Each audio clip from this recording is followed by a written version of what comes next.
Hello বন্ধুরা, এখন বাজে 11:15। তো 11:15টার মধ্যে কিন্তু আমি অনেক কিছু রান্না করে ফেলেছি। তো চলো তোমাদের দেখাই কি কি রান্না করছি। আর খুব পছন্দের একটা রান্না করছি, দেখো। এই যে এইটা হচ্ছে আমার খুব পছন্দের রান্না, মানে টমেটোর ভাজাও বলতে পারো, টমেটোর টকও বলতে পারো।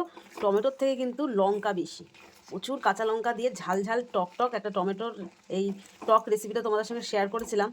আমার ভীষণ প্রিয় এই শীতকালে এই টমেটোর টক। আর এই বেগুন ভাজা হলে আমার আর কিছু লাগে না। এর মধ্যে কিন্তু কুমড়োও আছে, এই যে মিষ্টি কুমড়ো, সব লবণ হলুদ মাখিয়ে রেখেছি। এগুলো ভাজবো। আর কি রান্না হয়েছে চলো দেখাই।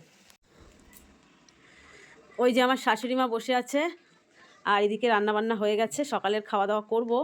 তো এখানে কেটে রেখেছি স্যালাড। আর এই শীতকালে গাজরটা খাওয়া খুব ভালো। আর আজকে শুক্রবার, শাশুড়ি মায়ের আজকে নিরামিষ, অনুকূল ঠাকুরের দীক্ষিত, সেই জন্য। তো এখানে আছে লাউ দিয়ে মুগ ডাল, আর আছে কাঁচা কুমড়ো, পাশের বাড়ি থেকে এই কুমড়োটা দিয়েছিল। তো বলেছিল নিরামিষ রান্না করতে, তাই জন্য আজকে নিরামিষের দিনে এই কাঁচা কুমড়ো ভাজা কালো জিরে ফোড়ন দিয়ে।